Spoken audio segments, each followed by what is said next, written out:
Right, so I'm super excited about this last interview you did with Brad Progler, who's a vape shop owner down in South Carolina. And the reason I love Brad is he's been part of the Facebook group for a long time, and he's always very helpful, very engaging, and I've always had an awesome interaction with him. But most of all, the guy hustles. He's always trying to do the next best thing. He's working on his processes constantly. And if you listen to the interview, you can hear that he says he hasn't taken a vacation in over 400 days, which personally, I think that's not the best idea, but it's a very, very good testament to the fact that if you do want to get to that next level, and if you want to, raise your vape shop to the level that his vape shop is at, sometimes that's the amount of work that it takes, especially when you're just starting out. And so, I love this interview for so many reasons. One of the greatest things about Brad is that he was the only vape shop, he says, ever, and I believe him, but certainly in South Carolina, to be recognized by the Better Business Bureau for being a great business. And he just recognized that no other vape shops in his area had any kind of mention of Better Business Bureau. He called up Better Business Bureau, asked him, hey, anybody ever done a vape shop, or have you ever endorsed a vape shop? And they said no. He's like, well, I set a goal. He set a goal right then, like, I'm going to be the first vape shop to be endorsed by the Better Business Bureau. And guess what? It happened about a few days before we did the interview. So that's the power of goal setting. And he's also even expanded his business beyond to certain other opportunities. And so I really hope you like this interview. Let me know down in the comments what you liked about the interview the most. And if you need inspiration, if you need goal setting ideas, if you just want to hear from another vape shop owner that's doing really well, this is a great interview. So I hope you love it, and let me know what you think. All right, so this is Vapreneur of the Week with Brad Progler. Progler, you got it. Progler. He's been a member of VapeMentors Facebook group for a long time, and just recently opened a shop. Been a shop owner for a while as well, and he actually grabbed my attention because he had a really awesome video that he made with a local videographer, and I'm a big proponent of what he did. But he's also got a really interesting story and a couple other side hustles within the vape industry as well. So it's been an awesome seeing you around the group, man. Thanks for doing the interview. I appreciate it, man. I appreciate the platform. So you're telling me, so I want to start out with this video that you made because I really loved the message that you're giving out, and I think that some of the comments we were getting on the Facebook group were like really positive and everything, but also I was trying to encourage people to just put yourself out there and tell your story, which is a super important thing to do. And so I feel like you did a really good job in that video. And what's the story been like for you and stuff doing this your vape shop? Well, I appreciate the kind words about the video. Really, for me, I'm big on presentation and appearance. So basically what I wanted to do was show how my store was different than some shops, or a lot of shops in the industry, the vaping industry in particular, that kind of have created that stigma against them. There's certain shops that do things certain ways, but unfortunately, because the way they conduct themselves, it hits all of us. So I can't speak on behalf of every shop across the country or in my area, but I can speak on behalf of my shop. And that's what I wanted to do with that video. That was the main objective. Yeah, and you actually told me something super interesting. A local shop around your area had gone out of business and actually said, "Go over to Brad's shop. He's the only one that I trust to have my customers go there." Yeah, we did get that referral from them. That was a good endorsement, and I think a lot of that had to do with us doing things the right way. So, and getting some recognition for it. So, yeah. Yeah, I just remember feeling like you were super excited about, why did you start a vape shop? Like, you tell me that story again. I just remember this past November 7th, for me, it was 4 years without a cigarette, and it should have been 5. The reason it wasn't 5 is because of my first experience in a vape shop. That day, we all, I know it starts with a poor moral choice where we all have that cigarette and we continue to smoke. And we work that bad habit into our day, anywhere from 15, 20, some as many as 30, 40 cigarettes a day. I never got more than a pack, but when you start doing something that continuously, it's a hard habit to break. So the morning you wake up with the courage to be like, all right, maybe today's the day I go find out what vaping's all about. And then you pick the place you want to go to, and then you walk into that place. So if I'm behind the counter, I'm taking that into consideration because I know that person's going to be carrying a high level of anxiety. So you need to provide a level of comfort to that individual. And that is what a lot of the vaping industry is lacking. So I went in, did not have a great customer service experience whatsoever. Did buy the e-cig. I bought the device, but my experience was so horrible. The first thing I wanted to do when I left was smoke a damn cigarette. And that's what I did. And that's what I did for another year. So had that been a better experience for me, it would have been 5 years this past November 7th, but it wasn't. So again, that's what I take into consideration when somebody, their hand touches my door handle, because I know when they come in, you can see it in them. You know, there's a high level of anxiety. So I just wish more shops would take that into consideration. I think that's actually, man, I love that perspective because there's definitely that psychology factor. I mean, we know that most people are like 30 up to 30 quit attempts. Yeah. You know, and it takes a lot of willpower just to get to that 31st one. And you shouldn't have to be another friction for that. So putting yourself in that psychology is super interesting. So how many smokers do you think have walked in and felt welcomed by that how many smokers have you converted? Since we opened December 16th, I'd say we're probably around between the 4 to 450 mark. Wow. Are you keeping track of that? For the most part. That's amazing. I myself get sidetracked with all the projects I'm involved in, but I go back and look through things and keep those numbers pretty accurate. It's just a matter of going back and checking. But yeah, it's something I'm pretty proud of. And again, like these people could go anywhere, and that's the important thing, that they go somewhere. But the fact that they come here, yeah, that means a lot. So 450. So what are you doing to get them in your shop? Are they just word of mouth right now, or what is it? Well, we had some advertising avenues that we used, and there's no sure shot way in the vaping industry for advertising. So really, your best advertising is your customer service. And, I wish shops would take that into consideration. I think it's really important. So. Yeah, I love it, man, because that's what it's all about. And there's still something like 35 million smokers in the US. And how big is your town, by the way? Just under 21,000. Okay. And so thinking about that, just 450 smokers of 21,000. I mean, there's still so many even just in your area. So, I mean, how many of those do you think are coming back on a regular basis and are considered regular customers? 99.8% of them, actually.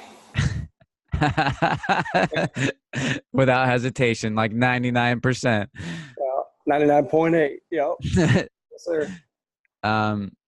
And so you've had a pretty good, you've got a couple of people working in your shop right now. And when you hired them, were you just kind of like, hiring on attitude, or did you hire a technician, or how did you decide to pick your crew? Honestly, you got to look at how they carry themselves in the interview, because to me, customer service is the most important thing. So like right now, I got a young guy up front. He's 20. He smoked for a little bit. I think it's like a year and a half. Started before he should have, but he quit through me.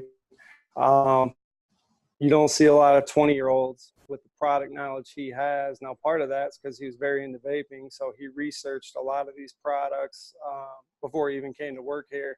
But watching him, how he is with the customers behind the counter, like he shows a level of care and effort and understanding.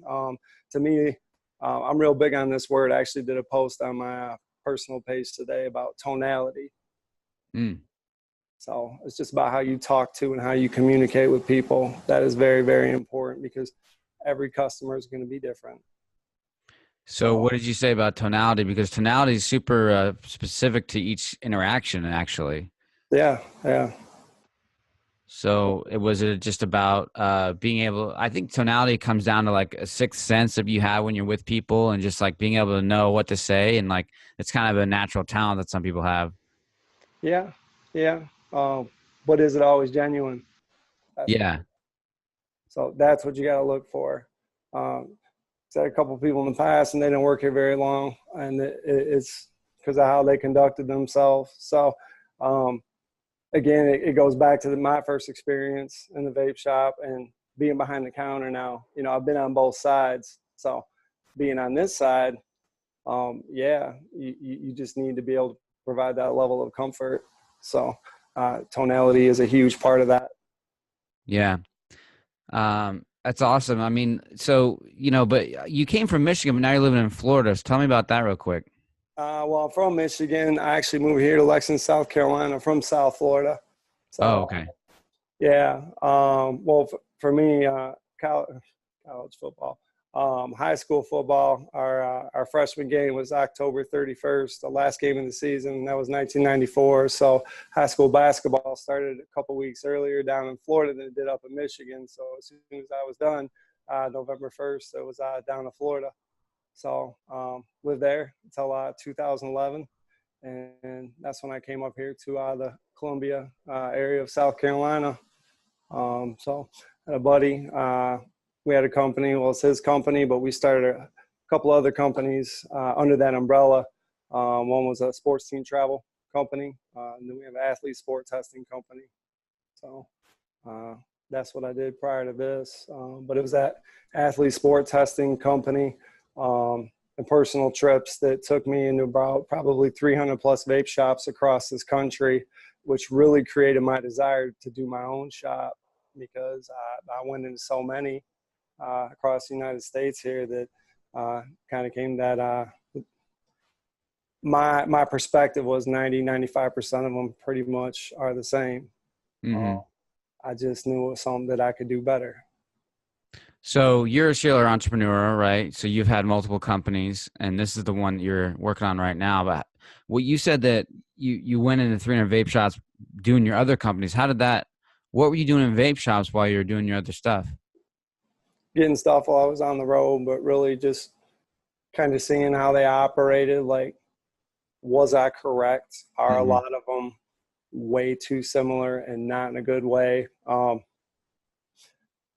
This may be controversial, but like in my opinion, vape shop owners have created, tolerated, fostered the stigma that we have against us. Hmm. So that's again my perspective. Some people may not like that, but I could speak on my experiences in other stores. But I can assure you of the one you'll have in mind.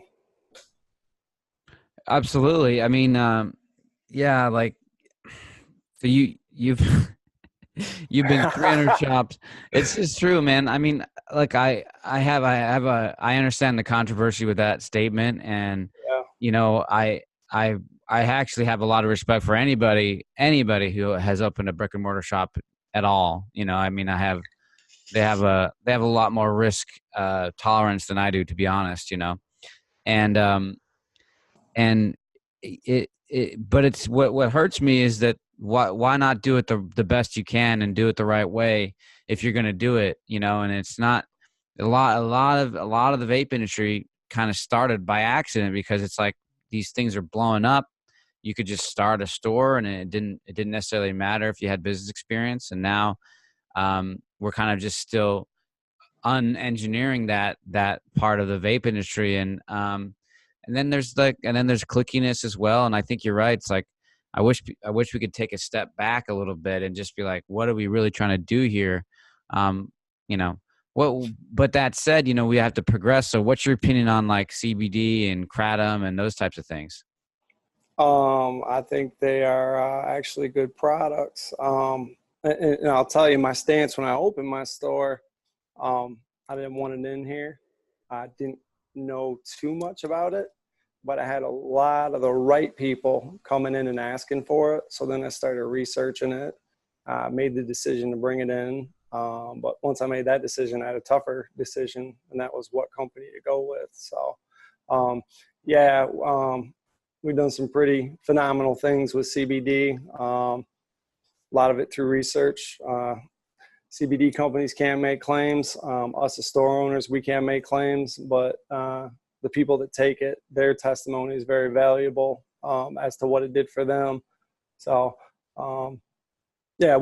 we've had some really good success with CBD in our store. And so, tell me about the demographics of your store. I mean, is it just all kinds of folks, or who comes in? I would say by far we have the most diverse customer base of any store. I don't even know the radius.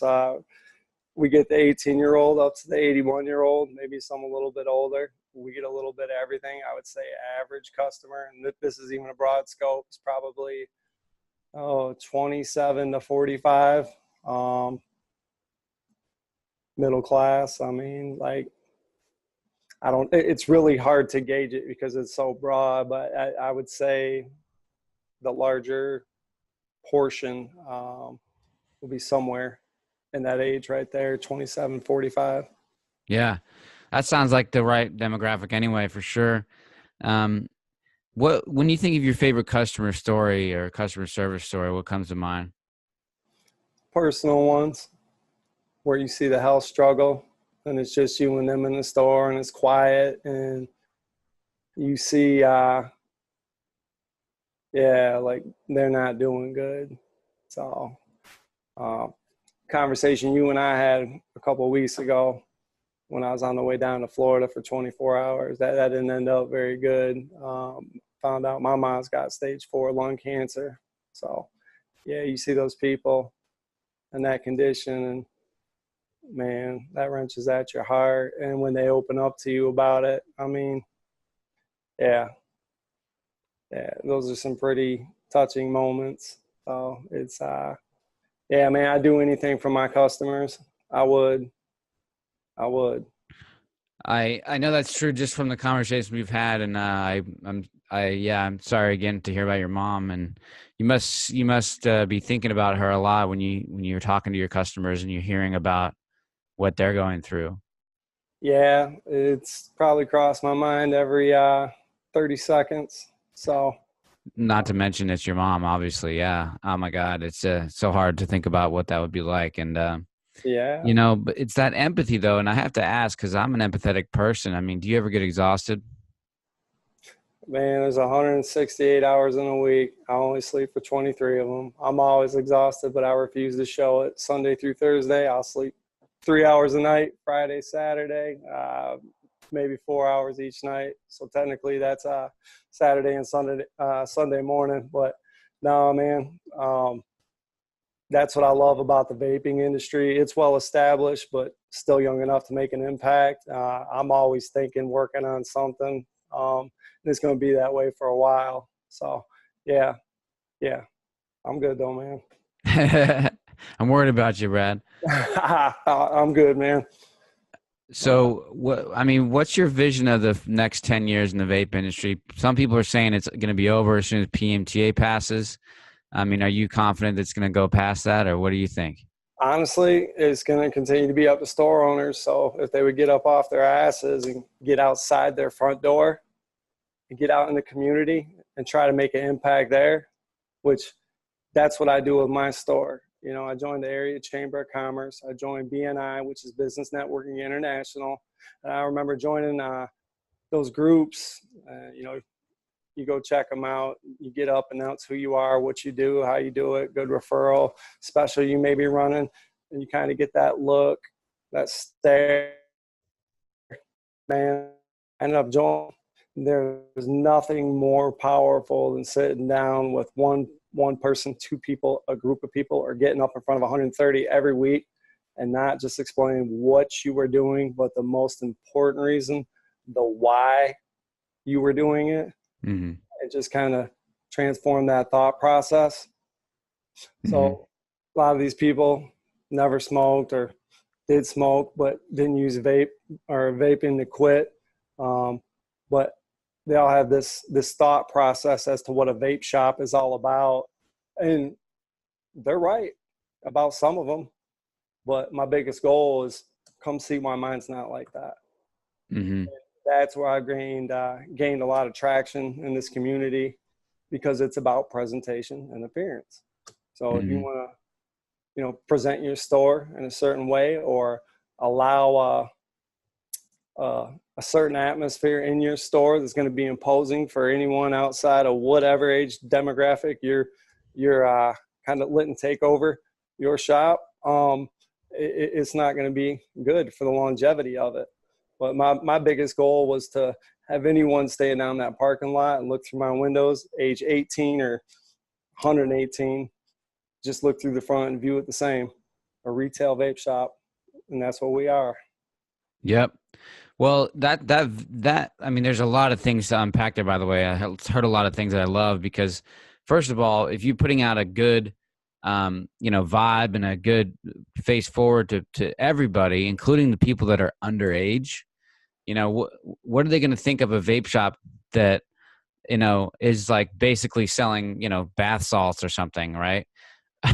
Or if every vape shop was like, no underage kids, super professional, only healthy people come in here and walk out of here or whatever. And, we are a professional retail shop. We're not just some like, head shop or something like that, with respect to head shops, because I've been in a few of them. But that's an important thing to keep in mind, is that everybody sees you, and you deserve to put your best face forward for everybody, including the kids who are going to get an impression about what vaping should be. Nobody thinks kids should be vaping. So we need to make sure that they're getting a positive experience to it, whether or not they're going to be our customer. And go ahead. No, I was just gonna say, yeah, we are definitely a bath salt free vape shop. We're real specific about how we present and conduct ourselves. We ID anyone and everyone. Some of them a little too literally, like my guy up front. He will ID a 65, 70-year-old, and I got to look at him and just be like, seriously? Like, really? So, yeah, like, it's all those little things that add up to the big things. Mm-hmm. So, and that's part of your store's image. So, yeah. This whole thing about the youth getting a hold of vapes or whatever devices, how do you think it all started? Well, they all started getting it somewhere. And I know a lot of vape shops, they would never, ever have anything to do with anything like that. But because of some that did, here we are. Yeah. So. Yeah. And that kind of goes to another point that you made, is that it's like, you're someone who understands the importance of community engagement and getting around. And, by the time I try to tell vape shops, by the time that you go to the city council meeting to give them your 3-minute testimony about why they should do the flavor ban, you already screwed it up. It's already way too late for that, man. You should have done this a year ago. You should have called your city council and shook a hand, had a coffee with them, tell them what you're all about. And then that's how you build a community and you actually like save the vape industry. And there's too much of that complacency. It's reactivity instead of proactivity. And you're taking the initiative. You said you wanted to be the first Better Business Bureau vape shop, right? Yep, we actually accomplished that last week. We're the first ever Better Business Bureau accredited vape shop in the state of South Carolina. So, yeah, that actually, I got that news the day I was on the way back from Florida to finding out about my mom. So, like I put in the post, it was a bittersweet day, but literally, and I don't even know what today is. I think it's day 460 something in a row. I'd have to look at the calendar without a day off. And everybody's like, when are you going to take a day off? And I was like, when the time is right. And it's not right now. It's like there's work to be done. So, yeah, it's just, it's been a long road, but perfect 5-star rating on Google. I think we're up to like 54, 55 reviews. And again, it's just been 15 months and about 2.5, 3 weeks we've been open, and just to kind of get the recognition we're getting, that means a lot to me, and that's worth every damn second I put into this business and promoting in a positive light. So, Yeah. yep. I can attest to that fact that Brad is a hustler, man. And I believe it when you say you haven't taken those days off. So and I just noticed you got that BBB on your wall right up there. That's it, isn't it? Yeah, that's one of them. They sent us 3 of them, so got them up front in the shop, one behind the register, so they see that when they walk in or when they're coming over to be billed out. So, and Uh, honestly, it's not a trophy, it's not an award. Really, what it is, it's an honor. yeah. So, yeah, man, it means a lot, because it means that a lot of people that came into this store, you know, they recognized us for our efforts. So us being organized and clean, and the atmosphere that we provide to them when they come into the store. So yeah, man, good stuff. I mean, congratulations. It's amazing. It's actually a super awesome accomplishment. And it goes back to the image that you want to put out there. And one thing that I was thinking about when you were talking about everything was, we're all trying to convert smokers, but Yeah, what we also should not forget about is we have to convert non-smokers. yeah, I'm not talking about making people vape. I'm talking about making people understand the yes. importance of vape shops and what the role in public health. And we are not doing a good job on converting non-smokers. We are most of the time combating with them, arguing with them, putting them down, everything like that. So I'm just happy that you see that, and you're really crushing it, man. Yeah, I mean, honestly, if you're going to have a vape shop and you're going to go into a certain market, really any market, best advice, and I will never sit here to claim to know it all.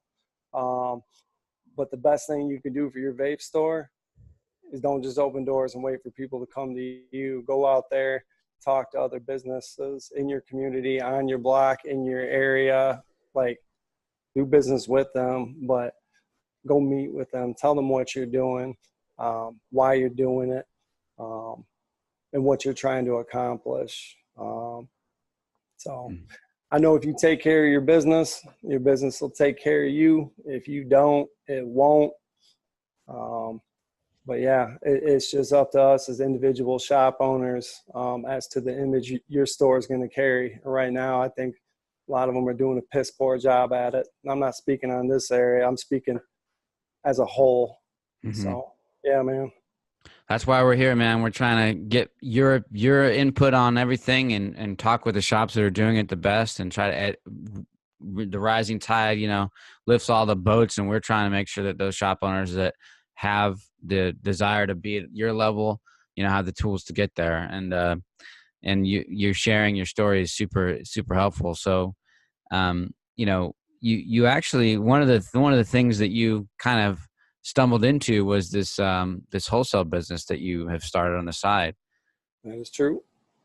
because you, being a people person, being a salesman, you realize all I got to do is talk about some of the get some of these agreements made with some of these distributors and get access to better pricing just by simply asking for it. So tell us about how you started this and about Blue Lake. Well, I knew when I opened my doors, I want to do a lot more than just the vape shop. So hate to sound like money is the motive, but it was more the opportunity in the vaping industry. So one of the things we did is I still haven't found one. I've talked to a lot of reps, a lot of companies. They haven't seen one. We're e-liquid brokerage. So we went out up front, found a few big companies with all the name brand e-liquids, certain parts of the country, and we negotiated rates, really, really good rates. Main reason for wanting to do that was obviously to be able to retail, but we set it up so it gets drop shipped from those companies on whichever stores that we work with. So yeah, I mean, you want the full story on that? I Or do mean, you whatever want you want like to share, man. Yeah. so no, so all right. So yeah, I called a bunch of e-cig wholesale companies across the country, probably about half to 2/3. Literally found out who had the best rates. Then I went back a few days later, and I literally said, all right, so what if I went and got like 5 stores from my area, not that I'm competing with, that we're not impeding on each other's business, and got them to jump on board and provide a little bit of buying power towards your company. What kind of rate would that do for us all? And they said, on top of what you've already done. I was like, yeah. They said, well, you have to go out and get those stores first. And I was like, well, you'd have to give me some hypothetical pricing to base it off of. So anyways, they gave me some numbers. I went out, picked 5 stores, all within like a 45-minute radius. Again, we're not fighting for the same customers. We're not competing on each other's business, not the same territory, but we are using the same brands. So you go meet with them. And, well, you know, Jesse, every vape shop owner or manager, they know more than God. Oh, we already know we're getting the best pricing. There's nothing you can do for us. Like, all right, so just appease me. How much you paying for such and such? Like, oh, whatever, $9.25 a bottle. All right. So how'd you like to get it for $7.25 a bottle? Jaw hits the floor. Like, you can do that? Like, well, yeah, that's actually why I'm here. So anyways, how many bottles you going through that a month? So 200 at least. All right. So there's 200. All right. Times 2, that's 400. That's $400 I just saved your shop. Now do you want to talk about the other 11 brands you carry? So yeah, I mean, you kind of gain some alliances that way. So that was the initial setup, but that was all strategically planned, not necessarily with those shops, but to be able to go back to these companies, help me out in my store individually. But on the wholesale aspect, I went 5 for 5, but I don't make money off of those stores. I turn them directly over to the reps for them to be able to deal with, because I wasn't going to make money on it. I don't want to have to take their orders because that stuff takes time. So anyways, they now deal directly with those wholesale companies. I came back to those wholesale companies, told them I would deliver what I said I would. Now, what can you do for me individually? So that's when I got even better pricing. So the other aspect of that is through these relationships with all these wholesale companies, you find out one's getting certain brand of e-liquid much less than another one is getting it for. So you kind of do that introduction and facilitate that relationship. So just by doing that, you know, they're grateful, because when you're buying 10,000 or 20,000 bottles a month of a certain brand, if you're saving 28 cents a bottle, do the math on that. That's thousands of dollars per year. So, you know, you get recognized for your efforts. Mm-hmm. So, but all that does, it, you know, leverages my store in the end, because I get better pricing on my stuff. But that's just another thing in the industry that that was an opportunity I created, you know, and seized. Yep. And we've sent a couple people over to Brad, and he heard some good things. So he takes his customer service from this store and brings it to that service as well. And you know, it just goes back to hustling, man. That's why I'm such a fan of yours, and I'm glad that you are, you know, giving us your story today, because yeah, man, I just think that hustling and just seeing those opportunities and then just going out and just trying it out, that one skill right there sets you apart from a lot of people. And I just, if anybody can take away from this this interview, you know, obviously a lot of stuff to take away, but 460 plus days of just straight work. I mean, that's really what it takes. So if you're not willing to do it, that's okay. You don't have to be willing to do it, you know, but don't expect anything other than not 460 straight days of work, man, you know? And that's why Brad is, that's why Brad's going to crush it tomorrow and has been crushing it and is going to keep on doing it. So good luck, man. Hey, I appreciate it, bud. Yeah, man. Network. People need to network. Just don't open your doors. Just there's opportunity everywhere. So it's going to be about what you want to create for yourself. So that's about Yep. it. So, do you want to send people to your website for wholesale? Well, tell you what, we're actually retuning that right now. I'm working with a guy to kind of come up with a better ordering process. So I know you already got it up, but I don't want to actually promote it right this second because I don't want a bunch of people going to check it out. But we're actually coming up with a better ordering system. So Okay. it's probably going to be about a week and a half. But no, I appreciate that. I'll let you know when the time is right. All right, man. Well, we'll look out for it. Look out for it in the Facebook group, I guess. You can go ahead and mention it there whenever, and we can promote it for you when you're ready to launch it. But appreciate the time, man. You want to say anything on the way out? No, I just appreciate the platform. I appreciate you, bud. So yeah, man, just work hard every day. Yeah, exactly. It's my pleasure, man, and I'm super happy that you are part of VapeMentors. So thank you so much. Thank you, man. All right.